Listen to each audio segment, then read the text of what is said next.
need two hands.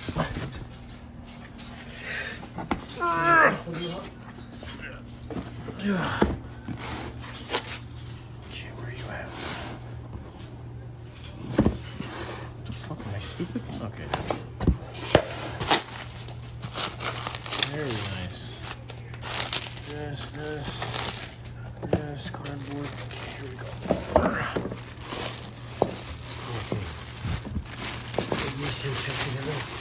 Just need to make sure ABS sensor is in fact the same. Where are you at, buddy?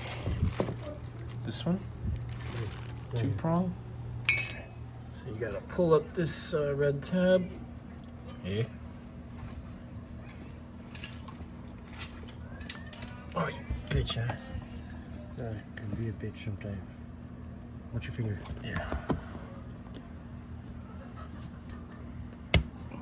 Okay. Two plug, click, which you'll have to remove. Then a size 8. Then that goes with the hub and bearing. So around the back.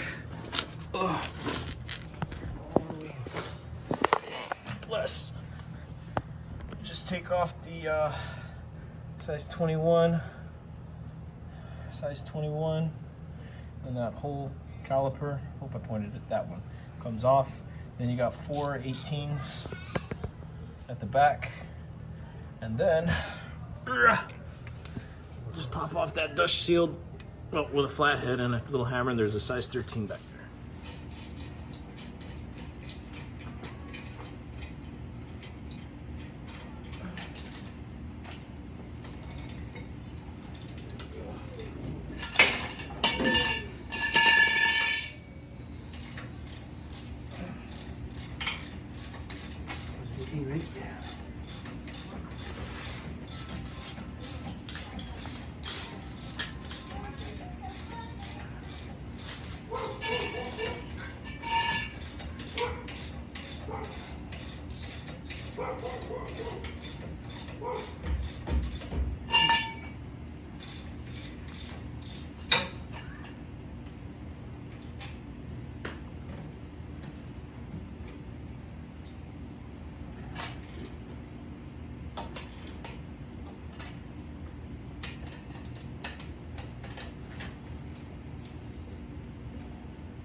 No, I don't think you needed to.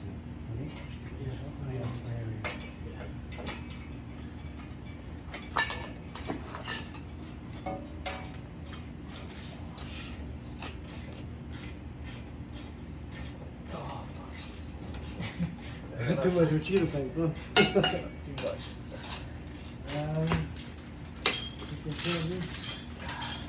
It'll be great. There.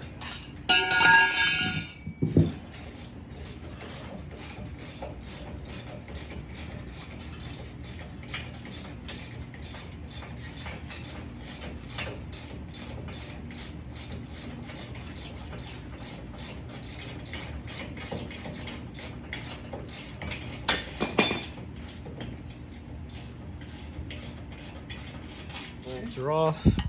Your 21s off your caliper bracket are off. This dude simply just pops out. Wow, look at that. And look at that.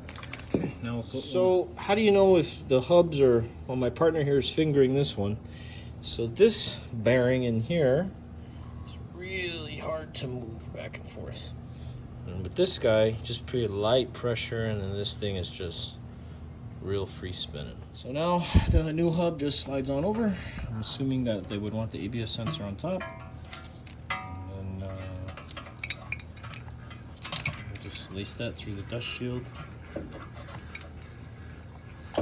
Then you're just gonna want to hand thread the 18s at the back. Give me a hard time? There we go. There it is. I mean, you turn there. That's hand thread. And that's hand thread. Okay, we'll button those up. Okay, so it is an 09 to 14, 2013 Ford F-150 EcoBoost V6 4x4, and I changed the hubs, and that bicycle clicking noise went away. Fast forwards a month or 2, 3 months later, and now that clicking noise is starting to slowly come back. So I scanned the forums, and then they were saying that it's the hub actuator. It's a vacuum hub actuator that needs to be changed. So that's where we're at right now. So I got my super mechanic buddy Walker here. We took the tire off, and a lot of the videos on 1A Auto said that this was bolted, my axle shaft, but obviously it's not. So we went the second route by separating it from the upper control arm and taking off the tie rod, and then so now the axle shaft came out, and then so here is the old hub actuator that needs to be massaged and caressed out. Okay, so this is the old one. Hopefully this is the fucking problem, because if not, I'm gonna be kind of pissed. But I mean, you can already see that it is, and that's part of it. Oh, well then, yeah, I guess it's junk already. So here's the new one. I already did the unboxing. Comes with grease from Rock Auto, brand new bolts, and there's the new sexy lubed up 4-wheel drive hub actuator. It's got its nips on there. Anyway, they're pretty much now just gonna put this guy back on. Definitely having to finesse it back in. I can get a better shot of that for you. Yeah. This one's on the top. Yeah, that one's on the top. Like that.